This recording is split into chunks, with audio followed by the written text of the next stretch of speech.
Hey everyone, welcome to the Growing with Fishes podcast. We have some pretty awesome guests this week.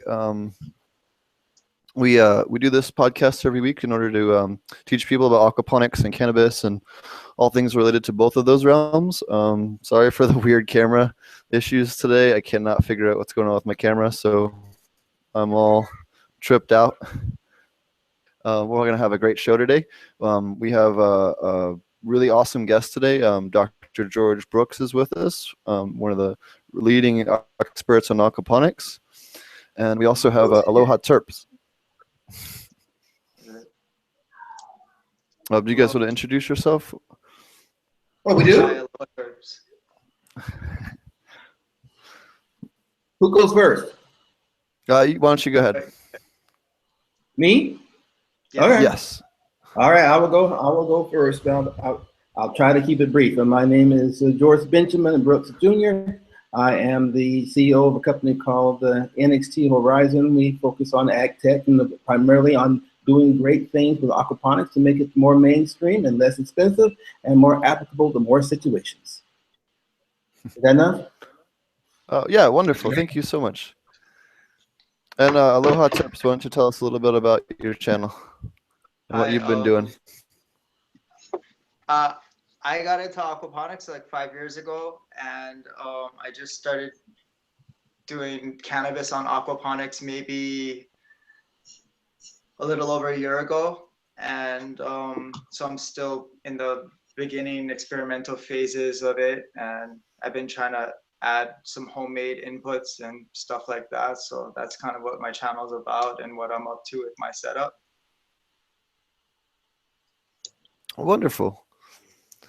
We have Marty back again this week after he ended up. It was funny last episode. He literally messaged me I don't know 30 seconds to a minute after I ended the podcast and was like, "All right, I'm home." So it was pretty funny. Yeah, we had my boys' basketball team had a game last Thursday. They only play on weeknights, like one or two games out of the season. Usually they're on Saturday, so it's not a big deal. But I coach the team, so I kind of have to be there. Nice. So it was fun. Sweet. What have you been up to, Marty? What's new in your realm? Oh man, just dealing with the holidays for the most part. We're still gearing up to move. Looking to get started around March 1st on the new farm. So we'll probably be moving some plants in hopefully next month. So I'm in all clone and mom mode at the moment. So probably cutting clones about every 3 days or so and setting them up in there. So I don't have anything flowering right now, just a bunch of moms and clones. And then we'll get everything moved and start another flowering run once we get everything situated the best we can. So not a lot in the garden at the moment, but a lot everywhere else. Awesome.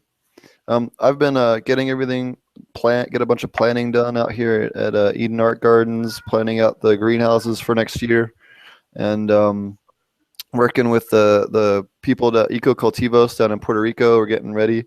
We just we had an issue initially with where the farm was going to be because of zoning with the new government. So we had to sell the first property we had and go buy a new one real quick, which was kind of a headache. But that is all sorted out now, and we're now bulldozing and prepping the land so we can begin construction sometime at the end of March or beginning of April. It looks like tentatively.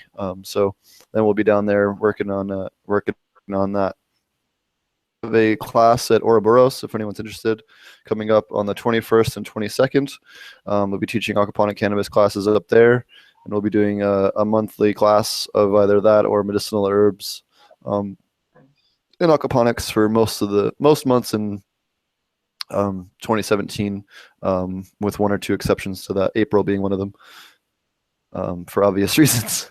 So other than that, it's been kind of quiet in my world, just again also dealing with the holidays and getting everything all set with all that stuff. Definitely. Dr. Brooks, what have you been up to lately, and why don't you tell us a little bit about what you do on a daily basis and some of the expertise you have and your background? My background. All right. See how little can I say about this? Go Uh, go. You have the floor. Take as long as you want. no, that's a bad thing to say to me. My background is that my father was a preacher, and I got my skills accordingly. So I can take an hour, 2 hours, three, wherever you want. So uh, my background is I got a degree in marine biology from not too far from where you are right now, Steve, down there in San Diego State, and had a very good time focusing on aquaculture of tilapia and saltwater. I moved back to my home in Arizona, where I was born and raised. I ended up getting a job as University of Arizona faculty as the the aquaculture extension specialist, and went back to school there, got a doctorate in renewable natural resources, put all these things together, and became or tried to become a professional aquaculture person. Regrettably, there weren't a whole lot of jobs in that, but we were able to work it out, particularly when we discovered aquaponics, and that is been the very thing that I was looking for. I've always wanted to bring aquaculture into the city in a way that it makes sense. Regrettably, in the desert where we are, having a recirculating aquaculture system that, because it's wasteful, we got to dump some of that nitrate away. It just wasn't cost effective. But aquaponics gave me a recirculating system that the filter was a profit center. And so that made it practical. But since then, my focus has always been what you can do with something, and also looking at aquaponics going more mainstream. And the way that we've been, excuse me, just like with the Model T, there's a way that innovations move through society. You have the folks who start things, who see the vision, but then the folks who learn the vision want to do it too, but they have different requirements, like it being less expensive, more applicable, pretty. So we've been working in that area, trying to get aquaculture to go more mainstream. So we've been trying to reduce the cost and while maintaining its ability to grow wherever we grow here in the desert. And we can grow about 150 different kinds of products. And we pretty well succeeded. And our first product is coming out next month in the form of a book that says how we did a system. We can now build a 50 square foot system for about a quarter of the cost of a traditional one. Somewhere around $600 we got it down to. So if that's quarter of the cost, good, cool. And that's kind of us. My wife and I work together on this. She's a certified master gardener, and quite frankly, she was the one who really convinced me to come back from the desert, where I was working with very large farms, and work in the city, because I wasn't paying any kind of attention to this garden she had in her backyard and in our backyard, until she started bringing in all these fish and all these greens and such. And I found out how much she was saving money. So I knew I had to do something to bring my skills in. So aquaponics all worked together for us as a family, and it was working out very, very well. That's me in a nutshell. I can talk for a while, but that's me in a nutshell. What are some of the? What is the name of the book you have coming out? The book is going to be called 3 Hour Farm. Backyard. There are two ways to look at aquaponics, and you can look at just like any other agricultural technology. You have your comparatively large commercial farm, and then you have your backyard units. I've been focusing on backyard, and the thing that allowed aquaponics to do so well currently is this thing called the IBC tote. They're readily available, inexpensive. Everyone uses them. They're food safe. When you buy them correctly and make sure there's no chemicals in them, and this allowed folks to build aquaponics and be somewhat practical in doing it. Well, there's another thing sitting out there that folks been trying to figure out how to use for years and never have, and that is these backyard pools. You know them. They're about 2 feet deep, yep. 5 or 6 feet wide, 10 feet long. And I've been watching folks for years ask, how can we use these? And all they really do with them is turn them into fish tanks. I figured out a way to turn them completely, one unit, one pool, into a completely functional aquaponics unit. And you can do it in 3 hours. Once you have all the parts together, go to Home Depot or some other store, buy the parts. That's where they all come from, except for the aerator comes from the hydroponic store. And it takes 3 hours to build one. And it only needs one pump. It works on an airlift pump and nothing else. And that does the entire thing, and it grows just as plants as prolifically as any other system does, but only a fraction of the cost and only a fraction of the operating cost as well. Because it's 2 feet deep instead of only 1 foot deep, it's much more stable. The nutrient levels are easier to maintain. Your oxygen levels are easier to maintain. Your pH levels are easier to maintain. It also stores a lot of latent heat. So even if you have it outside, it can withstand a frost or two because it's always latent heat sitting there, so that when the cold air comes, the heat comes out of the water. Now, it can't do that forever. If you get 2 frosts in a row, it might be in trouble. But it's a very, very resilient, inexpensive way of doing it. It's not perfect. It can't do everything, but it does an awful lot for an awful lot less. And the book, instead of selling these things, we decided the best way of getting this out to the world is to write a book about it. And that way, for $7, everybody can have it worldwide. That's awesome. That's wonderful. Yeah. What have you found were some of the biggest challenges in trying to get the cost down and I guess working towards that whole philosophy that you were just describing? Will you repeat the question, please? There was a slight breakup. Oh, I'm sorry. What were the biggest challenges when you were working to get the cost down? Well, biggest challenges were figuring out the pumping system. I have no idea how this idea came to me. I know where it came to me, but it just all came together at one time. I was sitting on an airplane, literally on the back of a napkin, heading home from Houston, where my brother-in-law just got married, and just came to me all at once. And so it was basically working out the details of what I drew on a sheet of paper, actually working practically. So learning all the little nuances, learning that. But there's one more thing I need to add to this. Sure. I teach an aquaculture class. I teach the only college certified course in Arizona at Mesa Community College. And I teach aquaponics as part of aquaculture. There's so much literature already in aquaculture that folks in aquaponics are often trying to figure out, but it's standard aquaculture 101. And if they already knew that, it would solve many issues instantly. So I have that background. Plus, I've worked in waste treatment. What we call media beds, what we call DWC beds, are basically floating wetlands for waste treatment and constructed wetlands for waste treatment. The technology is old. They're replicated papers. There's an entire literature set done by professional engineers on this, and it's all new to us, but the data is already out there. And my first job as a grad student was working on a floating system using water hyacinths to treat wastewater in San Diego, which was essentially the same as a deep water culture bed. So putting all of these things together and recognizing that aquaponics is not aquaculture and hydroponics. Instead, it is a single ecosystem. You get it to work together as an ecosystem and understand how all of that works, which comes from my background in science. It just all came to me at one time. As an example, in the deep water culture beds, in the soil we have worms. In the deep water culture beds, we put guppies. They do the same exact thing.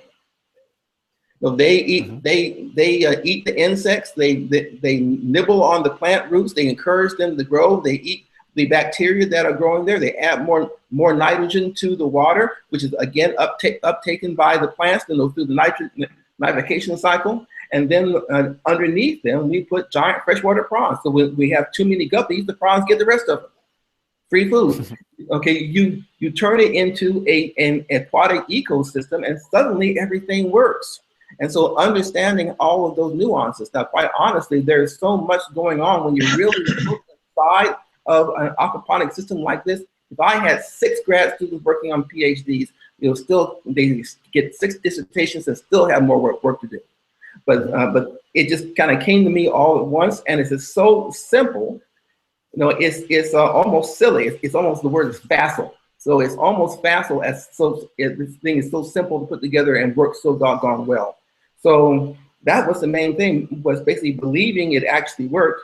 I held back on it for 3 years because I didn't believe this thing could be as simple and work the way it does. I had to be something wrong, beginner's luck, but it actually works.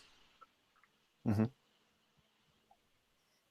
Have you found that you needed to supplement any particular microbial additive or any type of specific microbes or anything else to that to boost, or have you done any work with that? I have never had to add anything, but that does not mean that would not work better.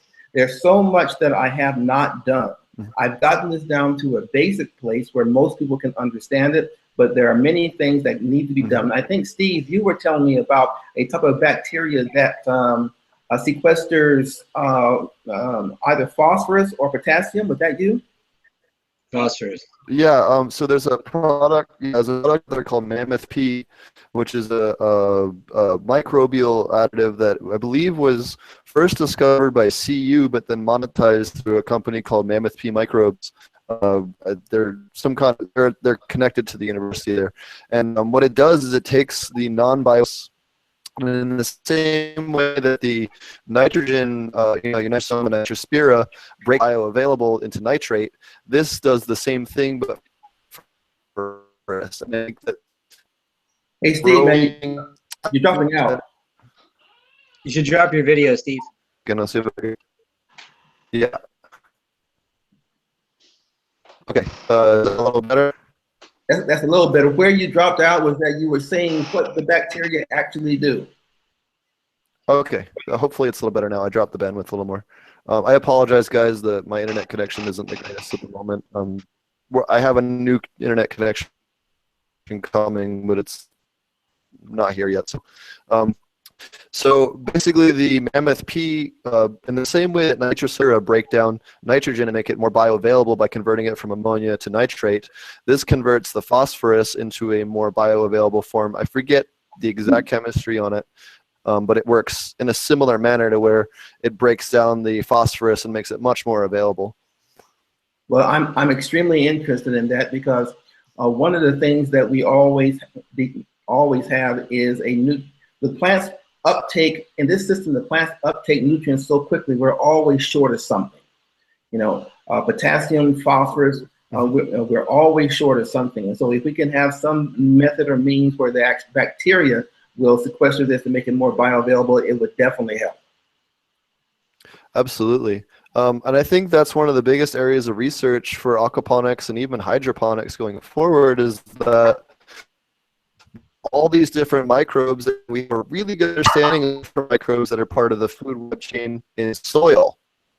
We're tried to do them in aquatics and study them on a microbial level, and that's one of the newer nuts that's cracked. In addition to the phosphorus chelation and mammoth, I believe there's 3 or 4 different microbes in there. Breaks down molybdenum and makes molybdenum much more available. So any plant that's heavy in anthocyanins, like your red lettuce, your tomatoes, your cannabis, in certain instances, sometimes your fruit trees. I can't go. Go ahead. I'm sorry. I just said I can't grow fruit trees. Too big. Oh, okay. That's one of the few things that I don't know if any other aquaponics place has done a lot of research on. I taught a whole presentation at the Aquaponic Fest, at the Aquaponic Source on fruit trees specifically. It was one of the things that I never got a chance to release the product for when I worked there. Just stayed in R&D, but that'll change before the end of the year this year. We're working with the LA School District at their Earth and Sciences school up there, and we're building out a whole set of fruit trees for them to do experimentation on different types of growth with different types of fruit trees up there. That's great. But The molybdenum is really important for going back to what I was saying. The molybdenum for the anthocyanin production is one of the biggest things where if that isn't present, you won't get those purples out of your plants and that red pigment that protects the plant. And you don't, especially for, we call cannabis world, but the same applies for lettuce and for the vegetable world. You want it to look fancy and stand out. You know what I mean? So things like that, I think, is really one of the areas of research that could really use some more getting your teeth and hard data into that isn't always as studied as much. Well, no, I agree with you. Again, if there's so much that we don't know. I have a saying, one of the first things I say in my class is that your water is your soil. That being true, our ecosystem inside of aquaponics is a poor echo of how complex the soil is. And there's so much that we need to learn. In addition, inside of every ecosystem, we have what are called trophic levels. Each trophic level is where different organisms capture energy from another. And we can harvest those trophic levels if we allow ourselves and figure out how to do them. Right now, all we harvest are the plants that gather energy from the sun, the fruit, whatever else, and or other things. And we harvest the fish. Some of us do, but there's so many other levels in there that in a regular pond or whatever else that are being harvested, but that we do not take advantage of. If we can figure out how to get practical products out of all these different levels, aquaponics would be far more cost effective than it is now. As an example, I believe between 40 and 50% of the plant growth is the leaves and such. The rest of it is roots. Yet we tend to toss them, or at best compost them. If we could do something with the roots to begin with, that would be an incredible thing. Finding a product you made out of the roots themselves. And there are a number of other ways of looking at this as well. Absolutely. I guess on that note, I know you were doing some work with the. At least I saw you doing some posting about the new ruling or potential ruling for the Organic Certification Board. Talk about that a little bit. I really can't because I wasn't focused on that. Some other folks like Adam, who you had on last week or week before, he was very focused on that.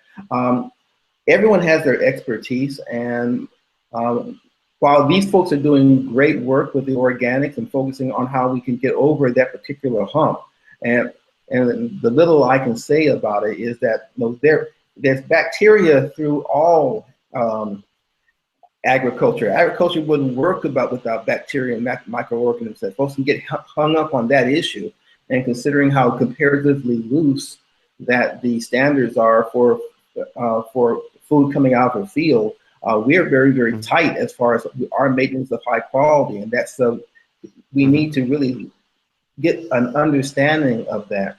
In addition, the issue that only soil-based products can be organic. This is an ecosystem. This is just an aquatic ecosystem. There's no difference. Or there's a little difference. And so, if soil can be organic, why can't water? Nature does it. We're just copying that, just like you are in the soil. So there's no reason in my mind, there's no logical reason, no scientific reason, in my opinion, of why aquaponics cannot be considered an organic. The organic standards can also not be written for aquaponics just as well. Before I leave on this thing, is a quick thing I did want to say what I am focusing on. I came to aquaponics as a fish farmer. I raised fish all my life. I did my first paper as a junior scientist in 1977 from the USDA Water Conservation Laboratory on fish farming. I have 2 degrees in fish farming. And I first met Jim Ricosi at a conference in 2000, I think, and I wasn't all that impressed with aquaponics because it didn't give me what I really wanted. I had to come back in 2014 and apologize. and get a picture with them. But I saw the error of my ways many years later. But my focus is on the animals. I'm all for the fish. I'm all for the plants. In fact, a friend of mine said to me the other day that, George, you started out as a fish guy and you become a really, really good plant guy. And this was an expert farmer who told me this, and I'm pleased. And thank you, Ed Mendoza. I really do appreciate what you told me. But we need, as aquaponics folks, we really need to focus more on the fish than what we do. Fish are, well, seafood is now the world's most important protein source. And more of it is coming from aquaculture because we've made the oceans a mess. The oceans are a waste dump. We did it, and it's awful. And we fished out species such as why do we no longer see orange roughy? I don't know if you guys are old enough to remember orange roughy, but there's this wonderful product in the 80s called orange roughy. Everyone wanted it. Now it's gone because they were fishing out 30-year-old fish that reproduce very, very slowly. And so all of these things combined, and then the population of the world increasing. Right now, there is definitely more food, and there's enough food produced in the world to feed everybody. The reason why everybody is not being fed is because of economics and politics. In some places, the people who own the cattle can pay for the food better than the folks who actually need it. And so, but in the near future, with 9 billion people, we are going to need new technologies to feed all these people. And we're going to need new protein sources to feed all of these people. In aquaponics, we have a tremendous opportunity to not only produce produce, plants, fruit and vegetables in the cities, but also high quality, clean protein in the form of fish and crustaceans of various types. And if we don't take advantage of it, that's not only an economic waste because we're feeding these fish every day and they're getting bigger and we're spending money on them, and not to harvest them and make a profit with them, to me is a waste. But also we need the protein. Plain and simple, we need the protein. And if now vegan is cool because vegan is very healthy. And sometimes I would like to think about being vegan because I'm getting older. It'll probably do me some good. But like when I'm working with fish all day long, I come home, I want a hamburger with some moo in it. Well, in the same way, folks need to have, still want animal protein. As long as we need animal protein, I believe that aquaponics is a very powerful way of not only producing it, but also creating an entire economy around it where people can have jobs in the cities. Absolutely. So and a food production technology uses so much less water than current methods. And in protein production, like if you look at the amount of the water used to produce any other protein source aside from aquacultured fish, it's not even close. I forget, it's thousands of gallons of cow. It only maybe 20 or 30 gallons per fish to do beginning to end run with aquaculture. You would know that better than I would. It's not even close. The comparisons, just to get them on the same graph would have to be a crazy scale. It's a big difference. Yeah, I remember looking at that before. It's a tremendously powerful technology, but there's one, you mentioned something just now that I just wanted to put a little clarity on, because I've done a little bit of research into this area. Sure. The folks talk about that aquaponics uses like 10% of the water that a garden uses, a regular farm would use growing the same amount of product. There's a caveat to that, because a lot of folks say that they can't reach that. It's all about density, quite frankly. It takes an economy of scale. It takes the same amount of water. If you have a 50-foot grow bed,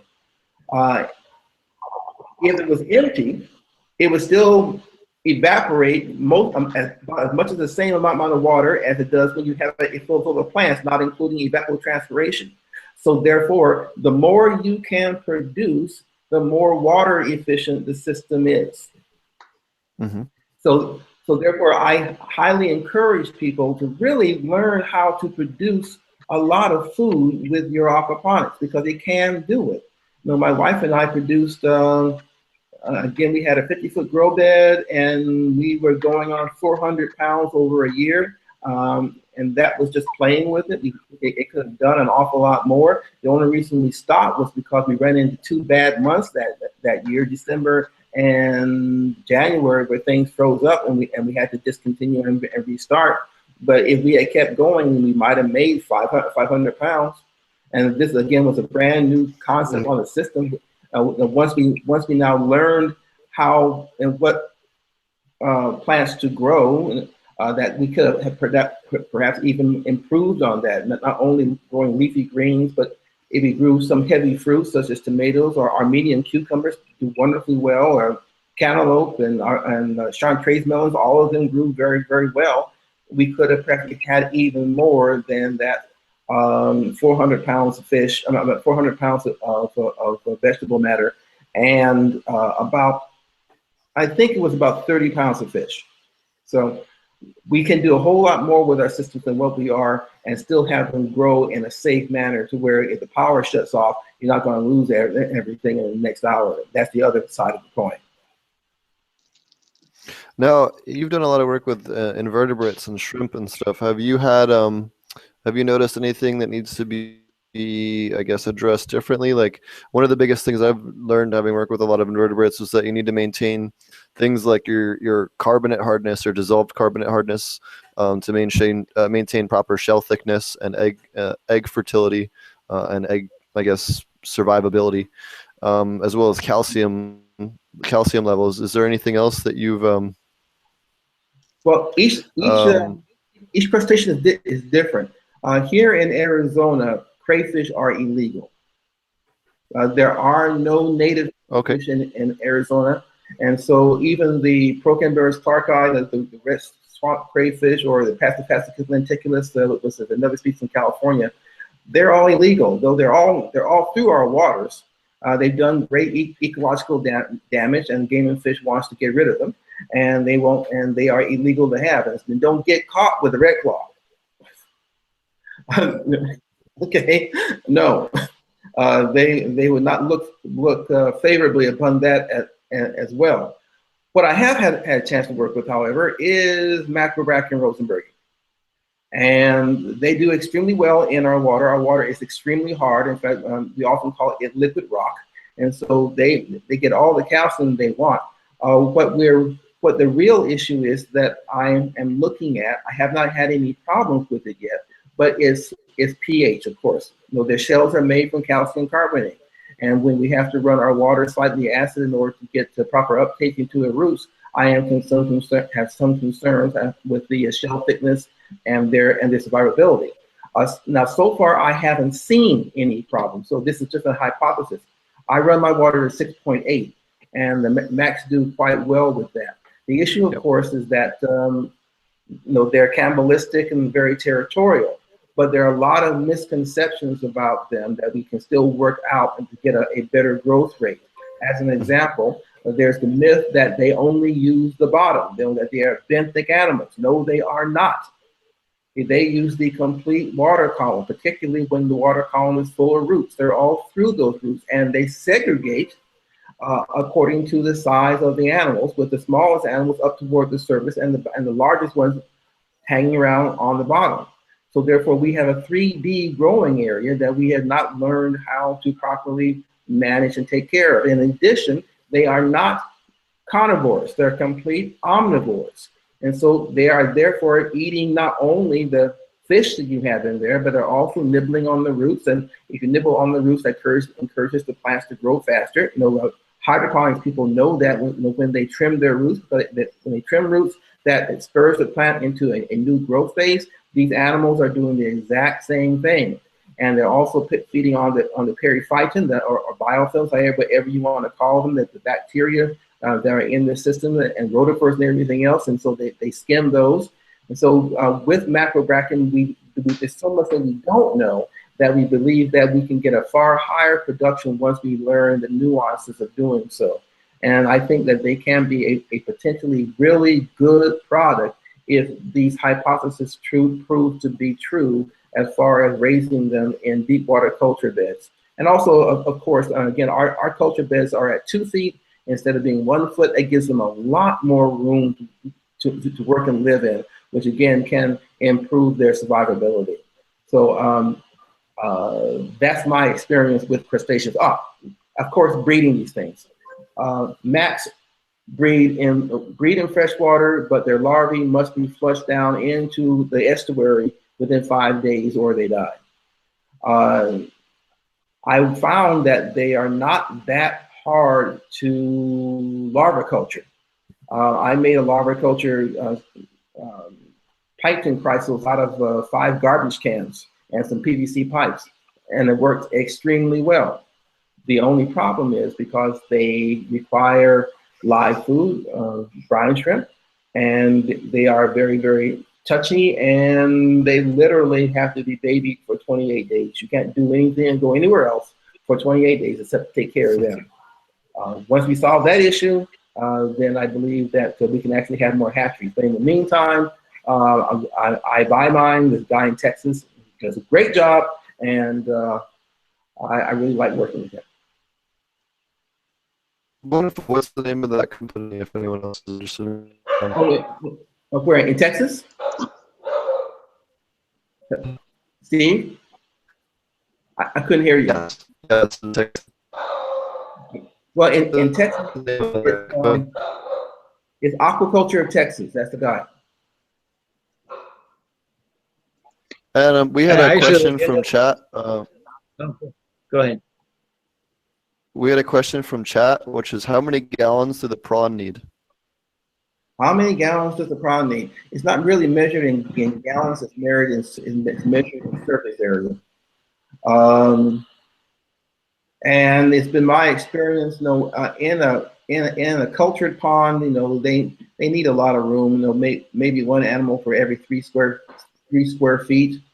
But when you put that on a vertical with all the plant roots, that changes. But I don't have a good number yet on how that changes. But it's not. So there's some really good literature out there, but it's not measured in gallons. So it's measured in square feet of surface area. Sure. Another question we have from chat is cannibalism a big issue? Yes, it is. Crustaceans, when they grow, their skin is a hard shell, and they have to split that shell and come out of that shell. And when they do so, they are vulnerable. And the mats are well known for cannibalizing the prawns that have just molted. And also, that's also part of the breeding cycle. When a female is ready, she molts, and the male protects her until her shell hardens, and then they mate and they bear eggs. And they do this very, very readily. They will breed in a hot minute, and you have orange-berry females everywhere.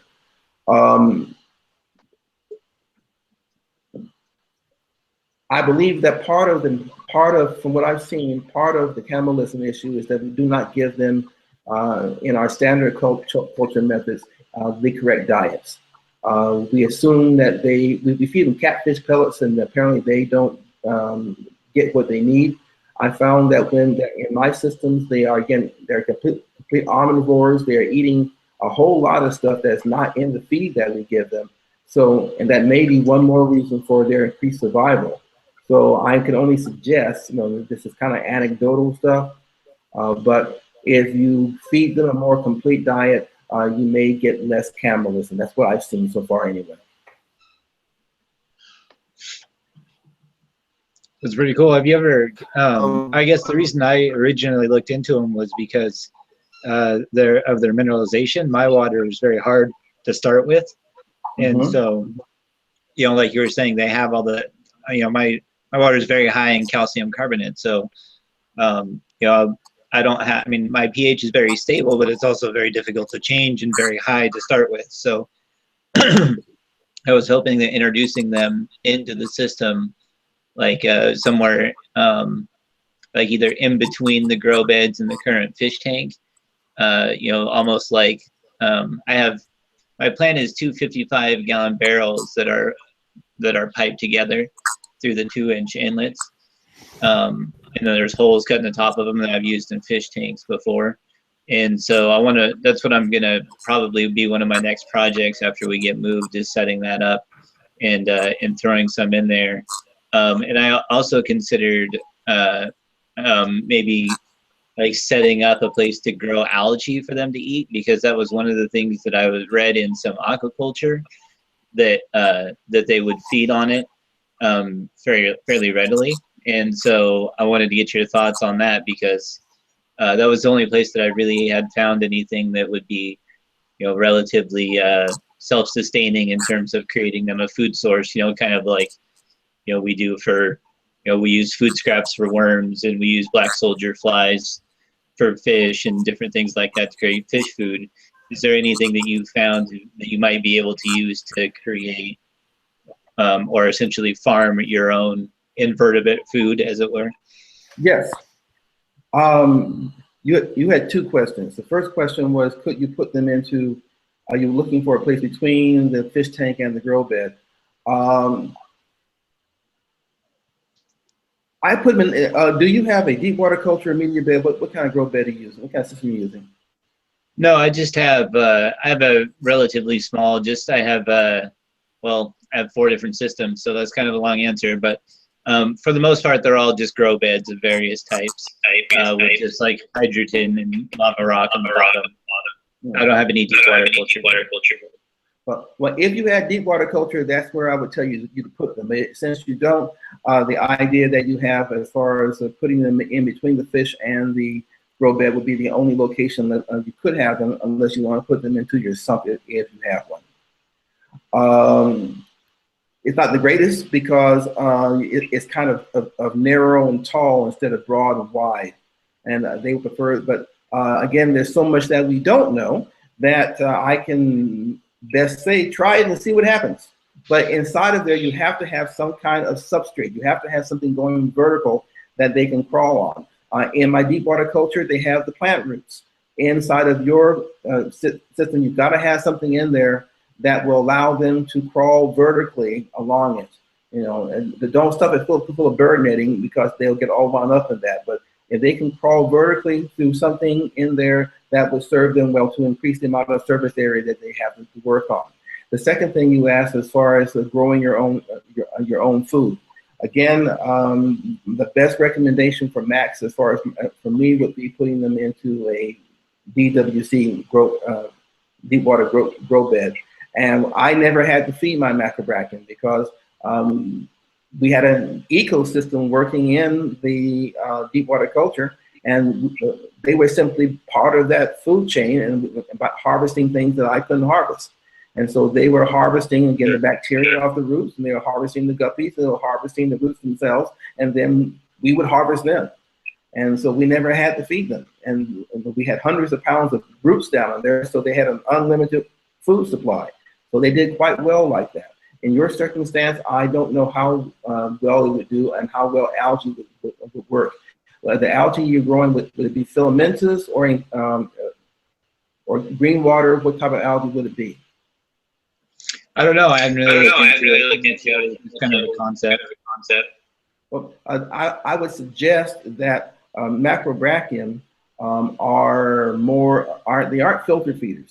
I've not noticed them being really good filter feeders, so I don't think green water would work. But some other types of more filamentous algae, perhaps, or encrusting algae, that may have some potential. Or maybe put something in there to harvest the algae, and then the prawns will harvest them. So I think probably the better solution might be just having some plants, get some feedback from somebody there, having some plants in the top, so that some roots can grow on there and create those spaces you're talking about. Yes. And they are horizontal barrel, so they're turned on their side as opposed to tall and narrow. So that'd be a little bit better. I misunderstood. Okay, I thought they were vertical, and that's better.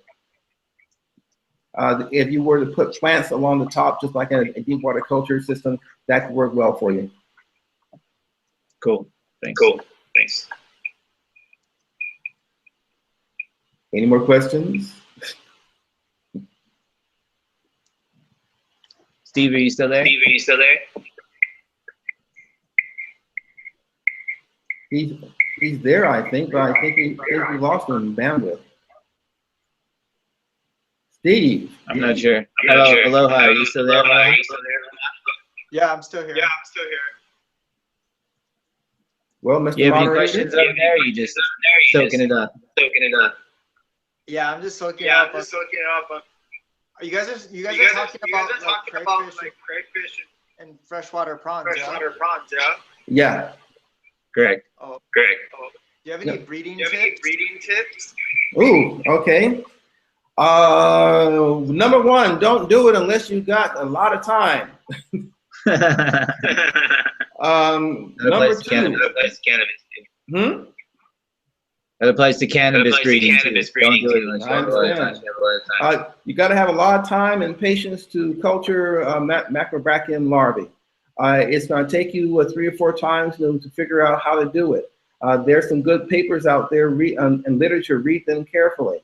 You have to learn how to successfully hatch brine shrimp and separate them from the eggshells. You have to know what size of brine shrimp to feed to the larvae and not to have any extraneous eggshells in there with the prawn larvae.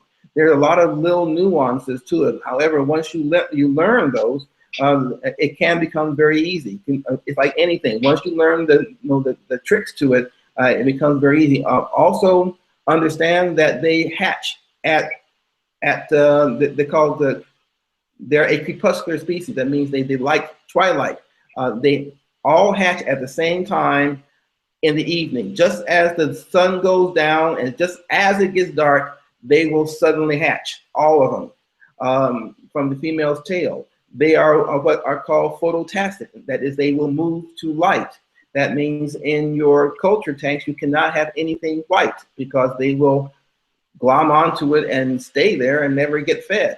So there are, again, just a lot of little bitty things that you have to learn to successfully raise macrobrachium larvae. It takes, I think they have, this is from memory, I could be wrong, I think it's 21 stages. And you got to work them through those 21 stages. You got to learn how to take samples and learn what stage they're in and know when they're fed and when they're not eating. You got to learn how to keep that water clean. You have to find the right kind of artificial seawater to use because some artificial seawaters work and some don't. So again, there are a lot of nuances to raising prawn larvae. In addition to that, I know I just went through a whole lot of them. There's such a great potential if we could only get in new stocks. The prawns we have are what are called the Nui stock. They came from Hawaii, but they originally came from Malaysia. Well, these things are native across the entire Indo-Pacific, from North Australia through Vietnam, India, and each area has its own individual strain. We haven't had a chance to look at any of these, very few of these other strains of macrobrachium to see how well they would do here in the States. And each one is a little bit different from the other one. Some are more fecund, they have more larvae. Some are bigger, some are have fewer eggs, but the larger eggs are just, each one's a little bit different. And if we had more time, we could find perhaps strains that work even better here in the States than the one or two that we have. There's also macrobrachium also found all over the world, other species. There is an American species, I believe is a South American species that's nearly as big as the Malaysian species. It's a macrobrachium carcinus. And the difference is they got great big claws compared to the Malaysian species, and so the claws also could be edible. But getting a pair of them. That's the one I have. With the big claw. You have those? Yeah, I live in Hawaii. I caught them in the wild stream. Dr. Brooks. Brooks. On my catching them, and you can see videos of the ones that I keep in a tank. You know, if you could send Steve or somebody a picture of that, I would sure like to see it. There shouldn't be any wild carcinus, but there might be a macrobrachium species in Hawaii. I guess they are native all through the Pacific, so there's a possibility. Or the possibility is that it's a Rosenbergie that got away from somebody's fish farm. But I would love to see it and understand what it is. And if you have a carcinus, can hold on to it because they're hard to get. I've suspected that one has, but I always the eggs got sucked into the fish filter or something and lost via. No, the females hold on to the eggs, but the larvae may have gotten sucked into the fish filter and lost. That's what I was thinking. Dr. Brooks, Dr. Brooks, farther away from the speaker. Speak slow. Oh, sorry. If you can move my speaker up a lot, fix my audio. I'm sorry. Okay, now it should be much better. Okay. Sorry for my audio issues. I had to reboot my. I think, but we're getting a lot of feedback. So if you wouldn't mind, just in between when you talk, with the little button at the top there, just feedback. I apologize. Got it.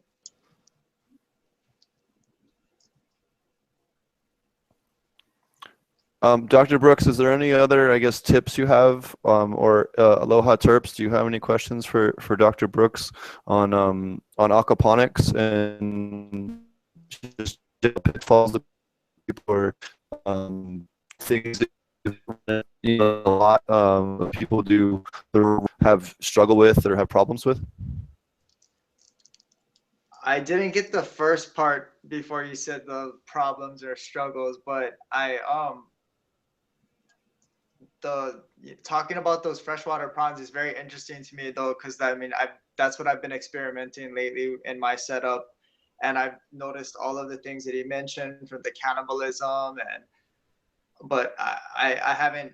I would love to get them to breed. Ideally, that was like the dream, but I found a place where I can kind of catch them, and out here they're worth really, really good money. Like the plate lunch places where people sell these and prawn these, they're worth like $30 a pound easily. And I really wanted to try and get that going, as well as what I'm doing above the tanks, with my vegetables and what I grow on the top, my meds. But I was really trying to do the freshwater prawns, and I haven't seen a lot of people really doing that anywhere locally or even online. So I kind of was definitely something that I've been trying to tweak and work on, but they're crawling out of the tank, and there's a lot of nuances, just like you said, to growing them, and I've been going through those woes myself. Are you still there, Dr. Brooks? These mic issues now. Hello? You can see Dr. Brooks, are you still there? I see he's still in the audio thing. I wonder if somehow he must have accidentally muted his microphone or something. I can see his video. He's still there. We can't hear you, Dr. Brooks. I'm not sure what you have going on over there. Maybe see if your microphone is muted. Dr. Brooks having an issue with. You can go up, click the gear at the top, and you can adjust your microphone or your speaker.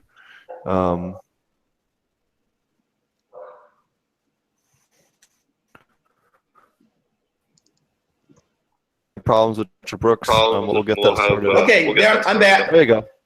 Okay. Yeah.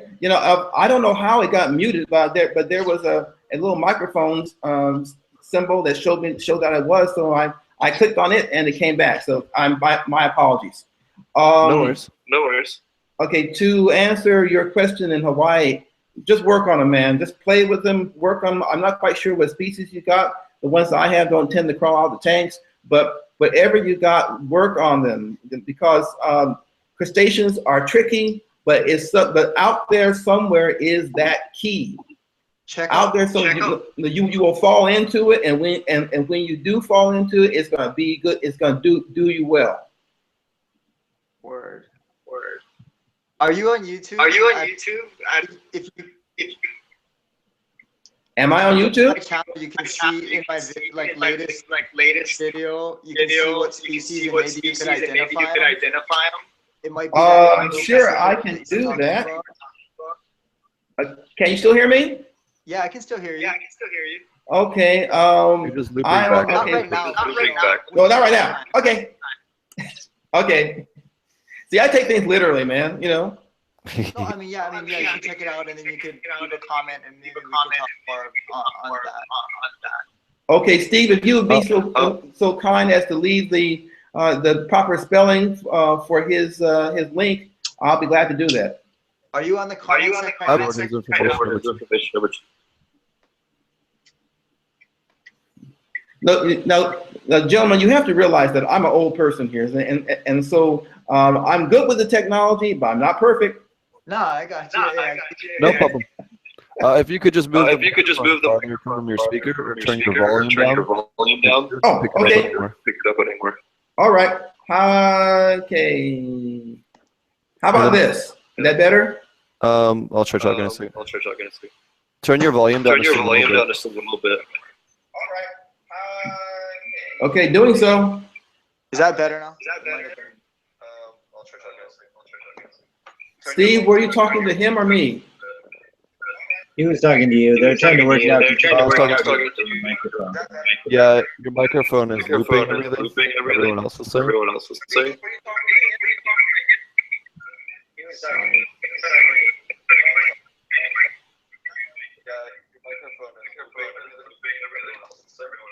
Oh, sorry.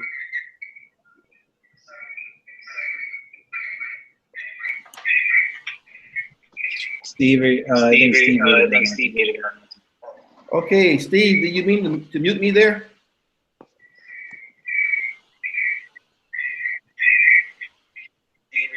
Sorry, I was trying to add the feedback loop.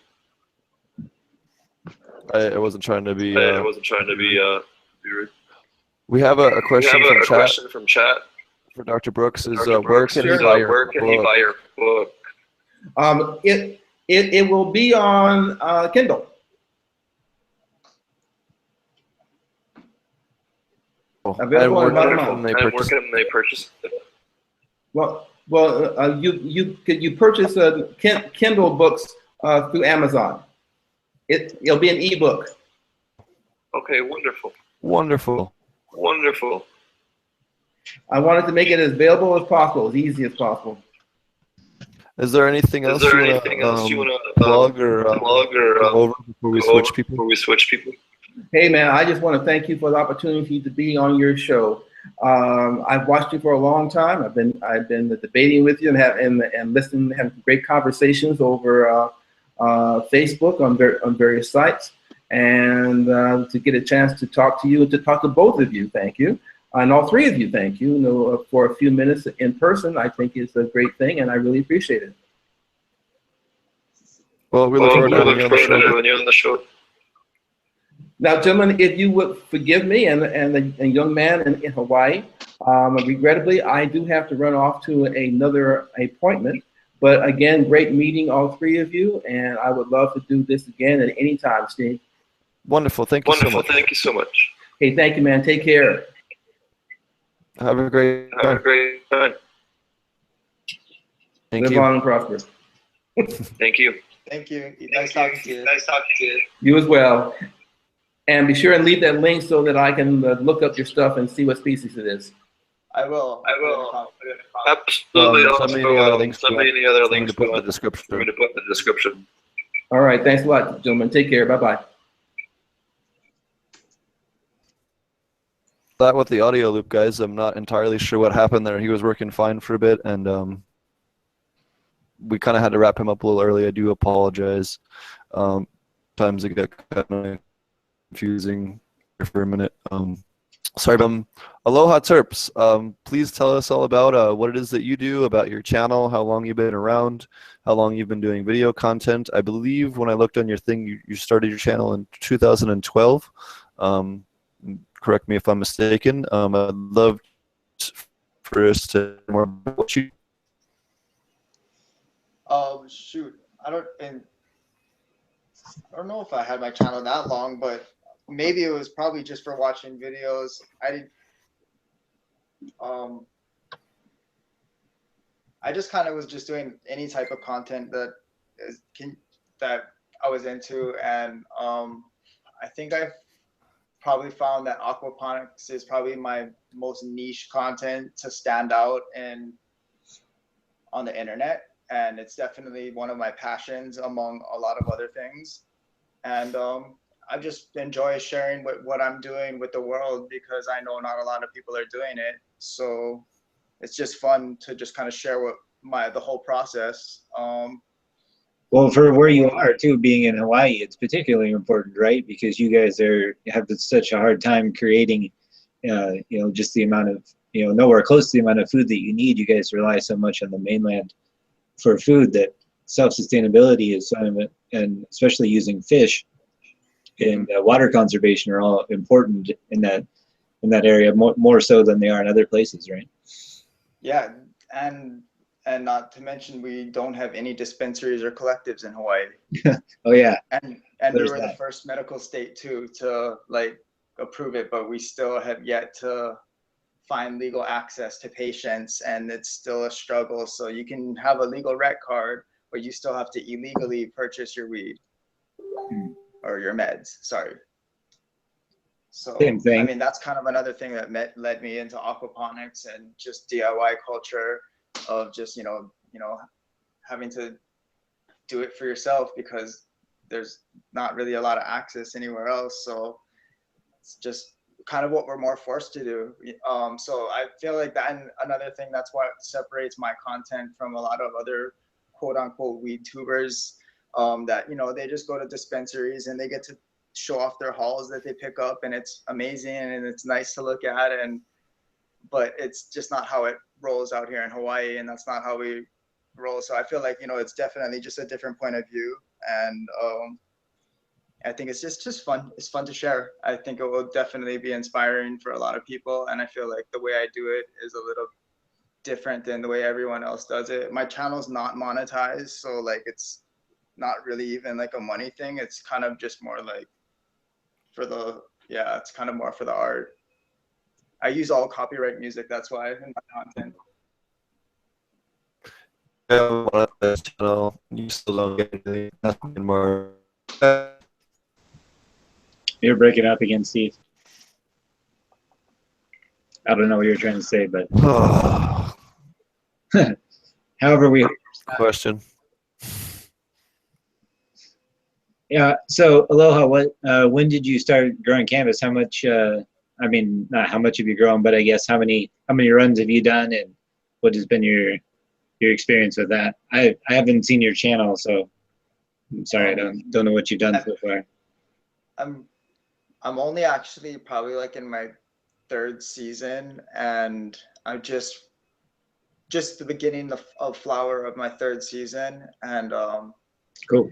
The weather's been pretty rough lately, just with these December months. It's nothing like the mainland winters, but just a lot of rain inconsistently and heavy winds. So ideally, I would like to build a greenhouse around everything this coming year, to kind of make things a little bit more indoor. But other than that, though, I've had a lot of good experiences with aquaponics and growing cannabis on it, and experimenting with KNF inputs and other various organic inputs to kind of give it the boost of nutrients that in those areas that people say that it lacks. What kind of work have you done in with supplementation? Pretty much just a lot of live earthworms that are in the media, azomite, oyster shells, water soluble calcium with water soluble calcium with a water soluble phosphorus, and fermented plant juices and fermented fruit juices are pretty much the main things that I've been adding. Oh, and fresh aloe fillets, so for silica. So I guess okay, what is aloe? Just the aloe vera plant. Oh, okay. I wasn't aware that was high in silica. Oh, I thought it was. I thought that's. I mean, I'm not like a that's. I thought that's what the value was from it, but I use that too, just Oh, it's definitely beneficial for sure. It's just something that's new to me that I'll have to look into. That's pretty cool. Mhm. Yeah, I mean, I was noticing a lot of people doing it for their clones, and I figure if it helps the roots in that earliest stages, then it breaking down and working into the root systems in later stages could also be beneficial too. Very cool. Yeah, that's definitely. I use aloe sometimes in compost teas, and definitely have used it for cloning, but have never used it in that context. But that's really neat. Or nice.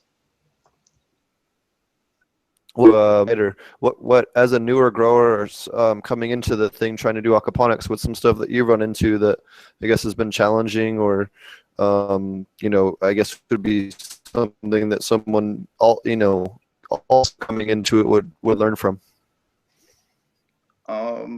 I don't know. I'd probably say like the most biggest hurdle that I've dealt with is powdery mildew, probably for sure, with one in particular strain, which has probably prompted me to want to get the whole greenhouse, because I know like the real fancy hybrid strains are really indoor. So I would definitely like to move or do a aquaponic indoor setup like in my garage, and do a replica of what I have outside but inside with LEDs. So that's definitely the ideal plan for this year. But yeah, that's probably been my biggest hurdle outside. I honestly don't have any issues with bugs really. I have some slugs here and there, but I do a patrol and I catch them at the time that they come out, so I'm pretty on it. But slugs and powdery mildew is probably my biggest things that I've really been little, in the garden. Well, you probably probably have some pretty high humidity there, I would assume. So yeah, I'm pretty high. Yeah, it gets moist, and I'm like high up on a mountain. So, but I mean, we have a lot of wind, so it blows it off. But there's those times when you get those rains and it's muggy, and then boom, there you go. What's your altitude? What is your altitude? I'm not. Ooh, I'm not quite sure. I would shoot. I don't really want to. I would say I'm several hundred feet up though, at least. I mean, 300 to 500 feet up. cool. Okay. Where are you? What's your altitude, Marty? That's a good question. My altitude here, I think, is about 1,100 feet off of sea level. So, and I'm right on the valley floor here. So we're pretty much surrounded by higher elevation here in the valley. But on the valley floor, I want to say it's right about 1,100 feet. Okay. I'm up 4,000. Where you're at there? High desert. We're at 4,000 here in the desert. Right. Oh, yeah. I'm not quite sure, but I'm high up on a mountain. Cool. We haven't done nutrient of the week in a little bit. I guess we could definitely do that. Sorry, last episode was a little bit sloppy. I was just answering a question from chat. Marty, do you have any nutrients for this week? If not, I can. Kind of lost track Well, on which ones we've done and which ones we haven't. I mean, we talked about phosphorus a little bit earlier when your audio was breaking in and out, and molybdenum. Obviously, I know we've covered both of those already, but so I'm not really sure. Did you? I think the nutrient of the week we pretty much finished off all the individual nutrients. I am going to be doing individual videos on all of those on my channel, but I haven't been here for a couple of weeks because of where I am. Yeah, ECSD. Did you have ECSD. a particular nutrient you were concerned with this week?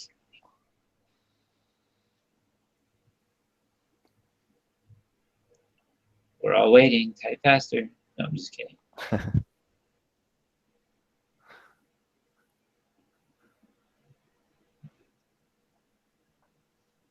All right. Well, maybe they checked out for a minute.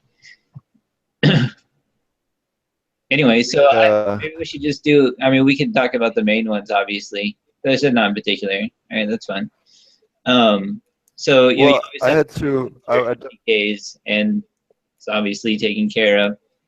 What did you say, Steve? Go ahead. Oh, so then you have your P and your K, your basic ones. We've obviously covered all of those. Yeah, I just think they're a great segment. I just think we've sort of ran out of main nutrients. I think we even did boron. That's going deep. No, we didn't. Yeah. I wanted to touch on two really big things that happened this week. Give me a second for this to finish loading so I stop lagging. Can you guys hear me okay at the moment? At the moment, yes. Okay. Yep. So what I wanted to talk about is there was two really big things that happened in this past week, and I'd love to hear from both of you. Well, first off, I'd love to hear the two of y'all's opinion on the CBD ruling, because I went off like a bomb last episode. Yeah, I mean, I don't know. I mean, it doesn't really change that much in terms of, well, it's stupid already to start with. I mean, basically, it doesn't really change that much about how the state interprets it. Federal law has always basically been the same, but I think it's just more the indication of, coming out and declaring against it and feeling the need to announce it sort of reveals their intentions more than it really, changes the way it's interpreted. It's more of a clarification, really, and it's always been class 1, and it already shouldn't be class 1 along with the rest of it. So, it just seems like more waste of money and, foreshadowing of, more squashing of more industry. That's sort of my take on it. Well, it was also like almost a slap in the face to the medical industry when literally within 7 days of them doing that, the UK is passing it as a medical. The UK labeled CBD as a medical product, whereas the US 7 days earlier, or within a week, labeled it. Just pisses me off so much. Right, and it's the DEA obviously already had a chance to reschedule it and didn't. So, I can't say I'm surprised. I wasn't surprised by it by any means, but it just seems like a continued waste of funding and time and energy. So, and I think they'll continue to do that. So, that sucks. Aloha, do you have any thoughts? I'm not. I mean, I had was it pulled off all the shelves in the dispensaries in the mainland? Not that I'm aware of. It mostly has to do with it shipping out of legal states. So, for those of you that don't know, there's only 8 states left that don't have at least this, like, CBD strains or CBD extract is legal on everything except for 8 states. And Mississippi is not one of the. Mississippi allowed the most conservative state in the whole country.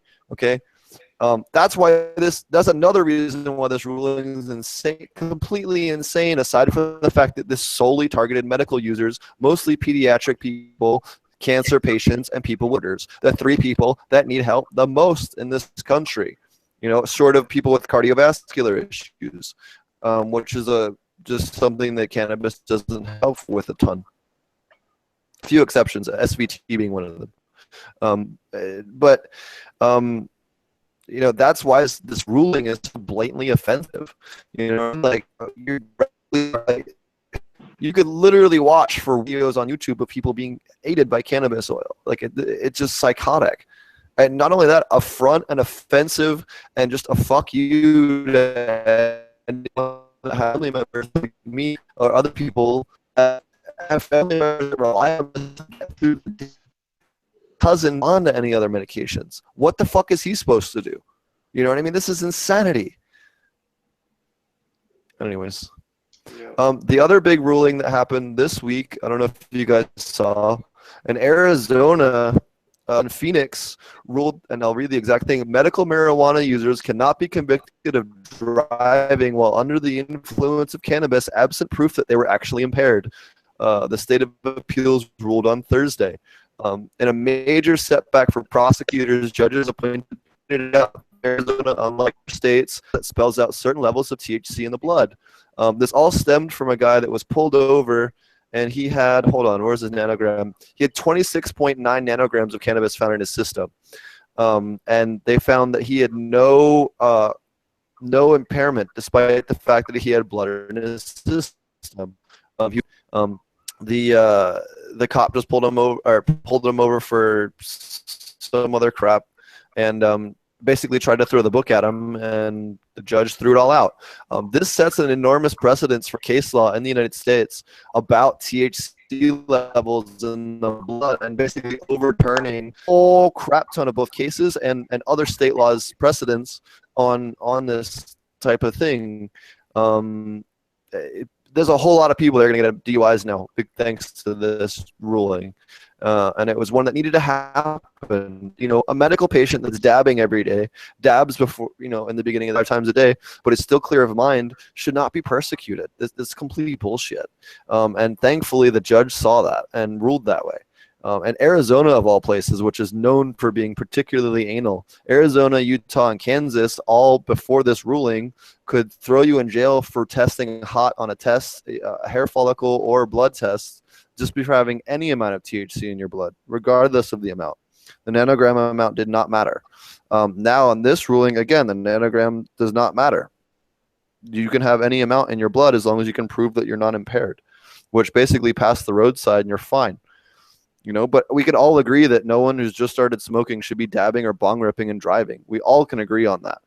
But that's different between a medical patient that's taking, like when I hurt my back, I was taking 2,000 to 3,000 milligrams a day. What the hell was my nanogram level? You know what I mean? During all that. And I was still fine. You know what I mean? And still able to operate a vehicle, still able to do still able to work my job.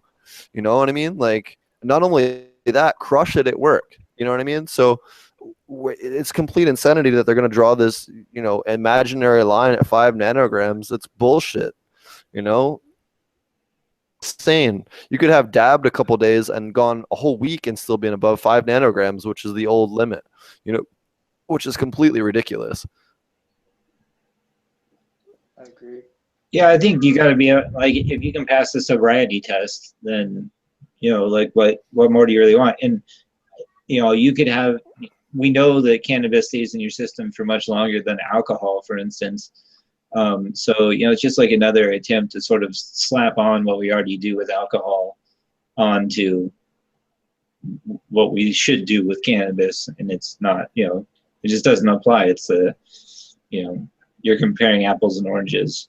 And so, you know, a credit to the guy who made the ruling, because, you know, it just makes sense. And anybody who looks at it from anything that, any sort of objective perspective, you know, I think has to understand that you can't test for it in the same way that you test for alcohol. A blood test is not going to tell you the sobriety level at the time of the test.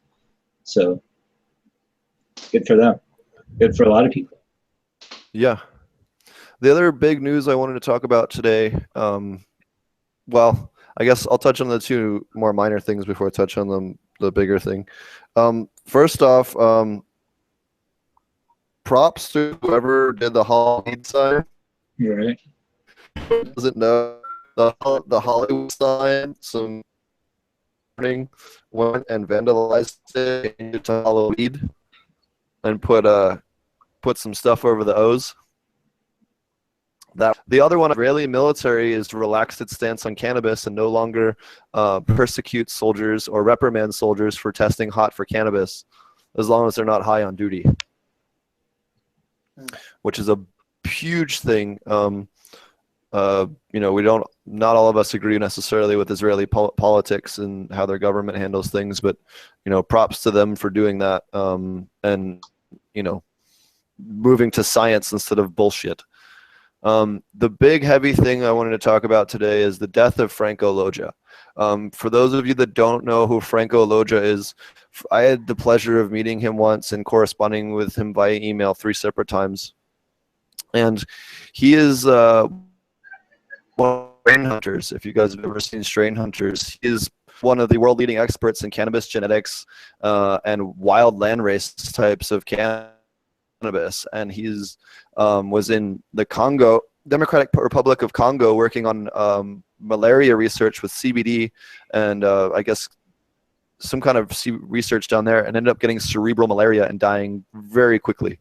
My heart goes out to him and his family and everyone over at Greenhouse Seeds. And it's a huge, tremendous loss to the cannabis industry. And someone that's done more to help the industry in so many ways. Those guys cataloged all the old landrace before they were crossbred out of existence. I just came back from Jamaica, and Rainbow Kush, which is the purple-haired stuff that's known from Jamaica, is all but extinct because everyone wants to crossbreed with the faster-running strains for higher production because the market value of cannabis has gone down so much. So a lot of your rural growers are growing more and more European and North American strains and hybridizing with them, or simply not even growing their local landrace anymore. So a lot of these landrace strains either are no longer available or will not be very much longer. And thanks to him, those are all cataloged and available online, for you to order. We would have lost such tremendous genetic diversity throughout cannabis and that is just a tremendous loss. Yeah, it is a tremendous loss, and I really enjoyed, his videos, and obviously, whether it was Strain Hunters or they do some amazing independent strain videos from Greenhouse Seeds that are a great resource just for, no matter what your growing style is. I know everybody, we deal with aquaponic cannabis here, but it gives you a baseline of what strains can look like and impression. And I felt like they did a relatively good job of putting together stuff without really pushing stuff, and just sort of letting you see the plant at different stages. And so definitely check those out. And I really enjoyed them from, especially as a beginner was awesome. And so it definitely was it is a big blow. Was a big blow. Still, a little in shock from it, I guess, just hearing about it, and then not really knowing it happened, and then hearing about what he was doing. That's tough. It's such a great thing for him to just be there. So that's awesome for him, and also not as it was. So appreciate the sacrifice that he made, and check out his work because it is also amazing. Strain Hunters motivated me to want to get out of the country with some of their international growers and stuff. Watch their videos, that anyone's ever done in aquaponics. Who the hell else has ran around the world collecting up all the land races from all countries across the planet. You know what I mean? It wasn't half the stuff we know about it. Yeah.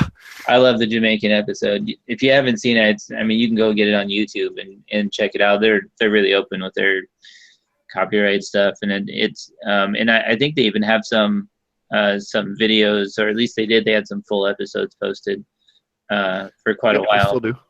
Yeah, they do on their channel, on their YouTube channel. Yeah, on their YouTube channel, you can check it out. And it's actually on one of my favorites, so that's how. Not quite sure where it's at on their list, but I'm sure you'll find it in their videos, or maybe Steve can link it in the description. But the Jamaican episode is, I feel like, is just a particular example of what they were all about. And he looks like he's in heaven when he's in that big ass field of just nothing but land race. He's like a kid in a candy store. And so I know the feeling. So that's that's how I remember him, I guess. Yeah, I can remember just being in a sense of wonder, seeing them for the first time and watching their videos and just being like, wow. Especially the one that really struck me was the Moroccan episode, where it's just literally all the way to the horizon is weed plants. You know? Like nowhere else on earth are you ever gonna see that shit. Yeah, for sure. Have you ever seen any other work, Aloha? Yes, I have. I watched some Strain Hunter episodes, and I definitely admire the work that they put in to secure those landrace strains, and especially the great lengths that they went to go and to get those and catalog them. I mean, it's legacy work, and rest in peace to Franco. He's an amazing guy. I rolled like 6 blunts. Okay. That was my current state of mind when I found out. Somebody just sent it to me like maybe 10 minutes before you posted it to the Cannabis Growers group. And so I was just finishing the article when you posted it to the group and sent it to me. And so, yeah, that sucked. Definitely a big blow.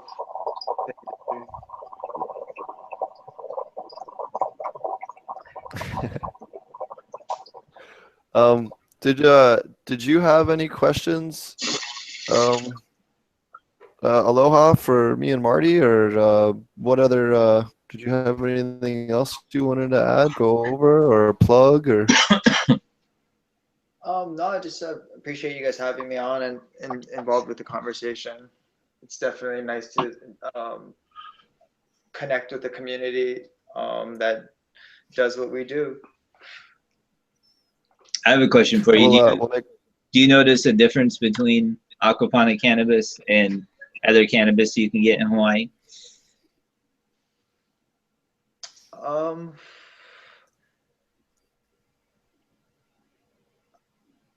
Well, I haven't really got to experiment with tons of different strains. So I would say it's probably just more pride in the product, going from from cutting and from soil to oil, or Sure. not even soil, but but I mean I'm definitely just still learning, and I'm making some progress and whatnot, and I'm just having fun doing it. Are you smoking your own stuff right now? I am not. I'm currently out, so I have to hit up the homies. I see. Well, it's local though, but it's from Big Island. Right on. That's cool. And then, like you said, it's got to be tough to find out there too, in terms of like, you guys have, probably like, even though it's legal, it's not really legal, right? I mean, that's basically what it comes down to. Yeah, it's just it's cool. It's a small island. It's just like a social network thing, but you know what I mean. So the old way. Yeah, exactly. It's the old way. Oh yeah, we're very familiar with that way. Yes, we are. For that it was that way for most of my life. So yeah. Yeah. We refer to that as less than. We like to refer to that as less than legal. Not illegal, just a little less than legal. Right. We have a big interpretation of the gray area. We'll put it that way. Are you allowed, with your card, are you allowed to grow a certain number of plants? 7 per card. 7 per card? Yeah, I have 3. No. You have 3? So is that the basic is that the basic medical tier? Is there a high tier? Like in Colorado, you can get up to 99. California, you can get up to 98, I think it is. No. I mean, as far as I know, for the regular average Joe's medical card, it's just 7. I mean, I don't know what. We were actually cleared to have dispensaries open. I forget, maybe a couple months ago, but nothing has opened yet because nobody's ready. Nobody has anything ready, and there's just nothing's opened yet. But we literally were green lighted for it like months ago, but nothing has opened, and everyone's still kind of just waiting. But even if it does open, I mean, the amount of people that have cards versus the market that doesn't have cards, I mean, it's a bigger market of that people that aren't going to ever get medical cards. out here and pay that extra 24% tax and whatnot. That's for sure. I mean, I don't know, it will change, but it's just going to be a slow transition. It's going to take a while before everyone makes that. You guys paid 24% tax. That's insane. No, Colorado is, I no, think, but 2.7, well, and rec is no, like just like 30. I heard the medical side was like that high, like on marijuana stuff. I heard the taxes were pretty high. Wow, that's crazy. Oregon. I mean, I guess to be fair though, too, in your climate, you can grow it much cheaper. Yeah. So, I mean, I'll definitely keep people updated as that goes along. I mean, there's a cannabis convention coming up next month. I haven't really went to the ones that they had previous, and they just had like, oh, a business convention for people that want to get into the industry that's starting to happen in Hawaii. There's grows happening, but I'm not too aware of it because I don't really know anybody involved with it. But there's definitely things that are in the works right now. I'm not too in on exactly what's going on, but I mean, I'll definitely keep people posted. And if a dispensary opens up, I'll be the first one to go there because I got my card. So I'll definitely want to check it out and see what's going on. But I heard there is Canada people involved, and no disrespect to any of them or anything, but I don't know. It's just, it feels like it's just big business everywhere. So I'm not really like. Yeah, get used to that. I mean, everywhere illegal. Yeah, I was gonna say. But you'll be able, like, there'll be a niche you can carve out. One thing you might want to mention to people that are interested in what they did here in Oregon first, what that was easier to sort of organize locally without having to have a lot of sort of outside influence or a lot of capital was delivery services, where you aren't necessarily getting you're basically getting paid to deliver medicine as opposed to paying for the medicine. So you're almost more like a courier service than anything else. And that they had that here in Oregon before we could get dispensaries together. And so that was kind of the first stepping stone. And by the way, it's very cool. Basically, you call up and order it like it's pizza and it's delivered to your door. So that's sort of like a stoner's dream. And it's relatively easy to get away with tax-wise. There's a lot of things with delivery services that can be easier to organize than a full-on dispensary. You don't need as much to start out with. Obviously, if you get orders for stuff you don't have, then you can just tell people no, and that's not quite the same as having an empty storefront.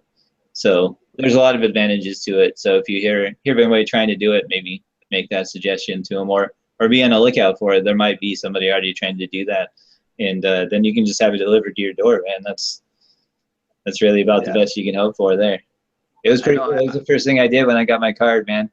They had a little menu and everything, man. You pick out your strain, everything. 30 minutes, showed up at the door, paid for it. It was crazy. And this is before Weed Maps. Yeah.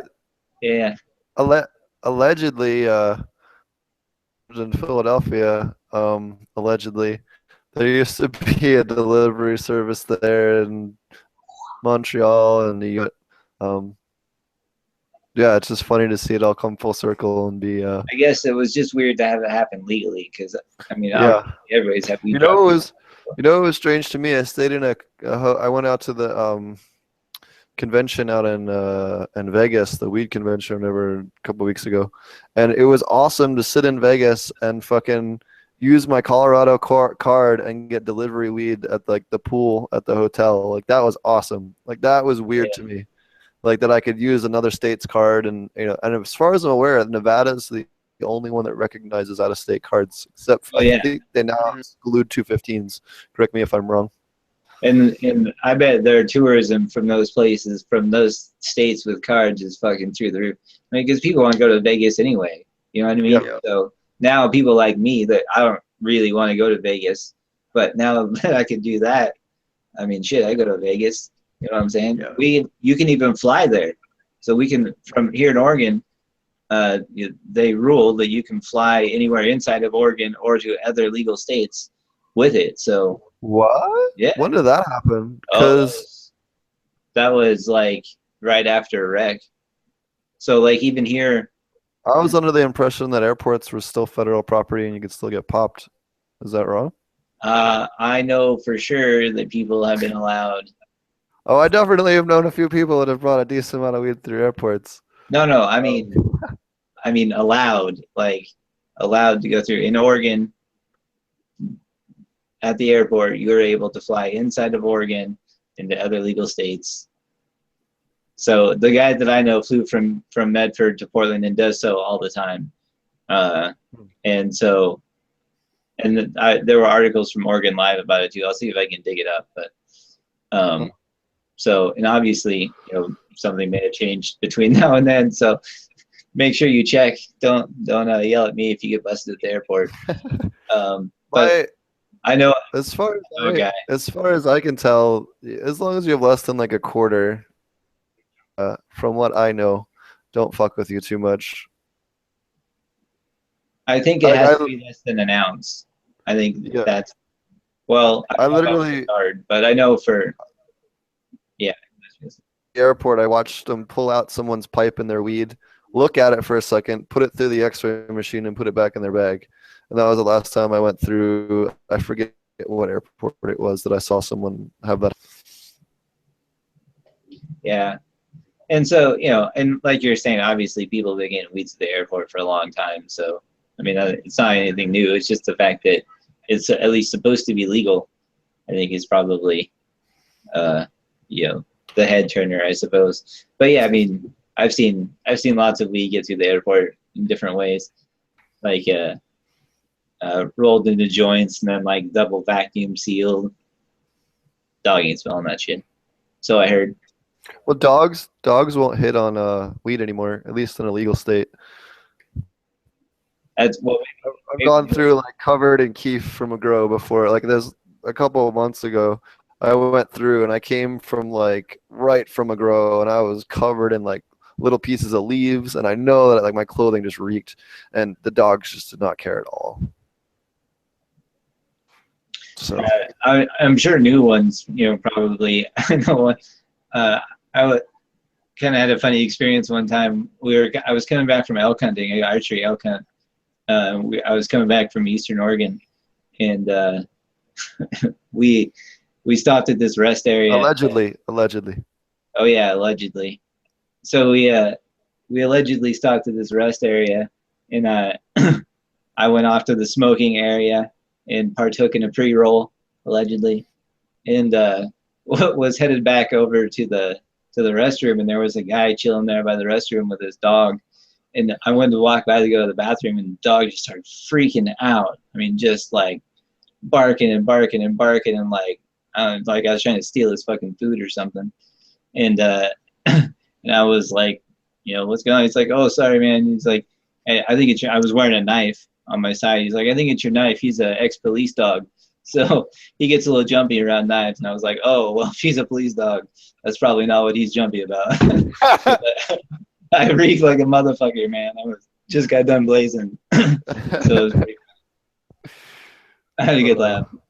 Yeah, no, unless you're going through like international flight or something like that, it's generally they don't hit on weed anymore. The other thing is if you're doing they will hit on terpenes, but if you have like a really clean shatter or so a lot of other waxes and concentrates, they don't hit on it because it doesn't have, the dogs aren't trained to THC or CBD, they're trained to hit one of the terpenes. I forget which terpene it is, but without that terpene, the dogs won't hit on it. So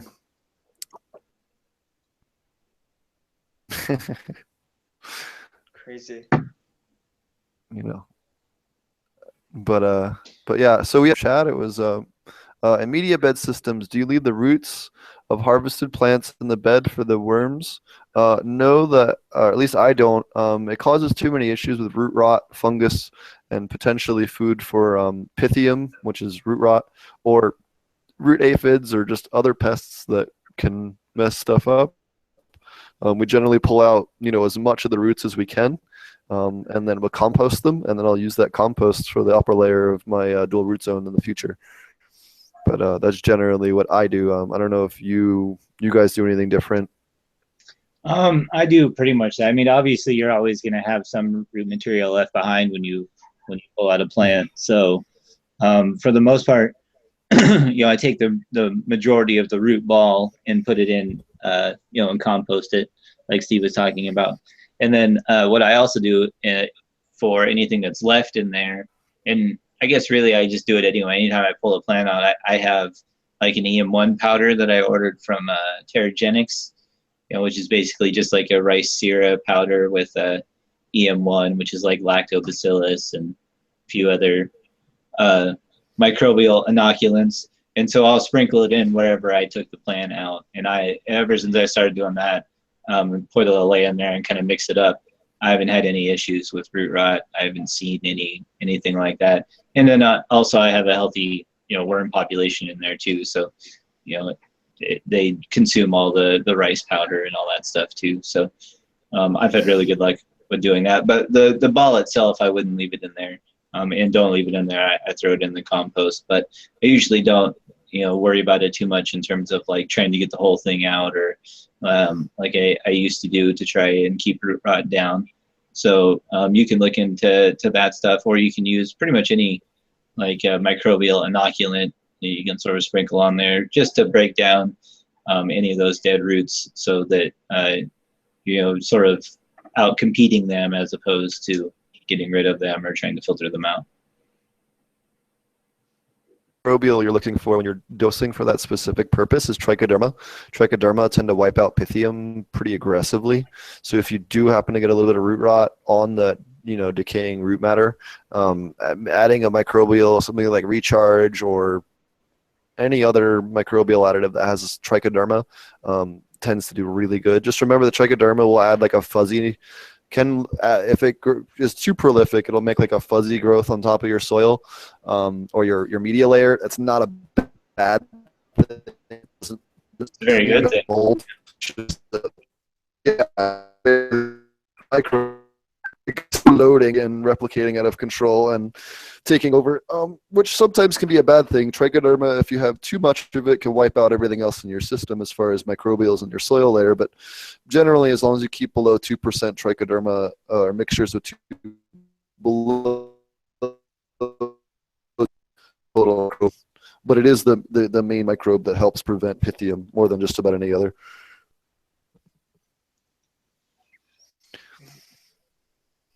So, do you guys have anything else you want to touch on this week? I didn't have as much time to prep a full show as I normally do, and I apologize for that. We're going to be a little bit better about this year. I have a rough version of the intro already done. Just clean it up for this.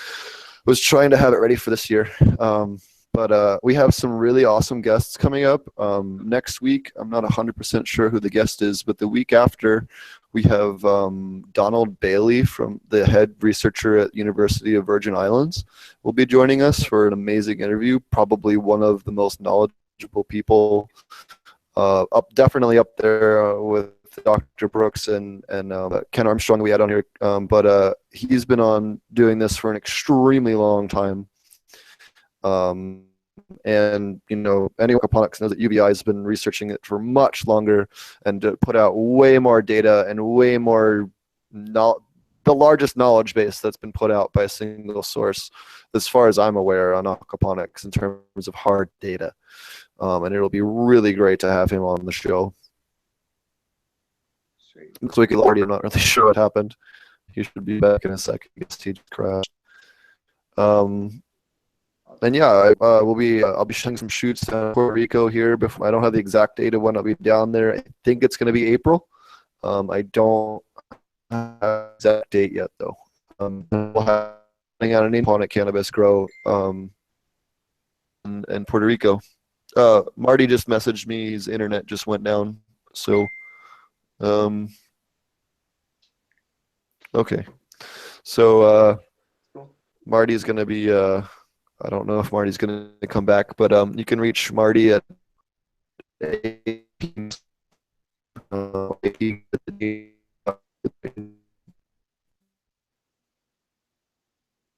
plug your YouTube channel about your.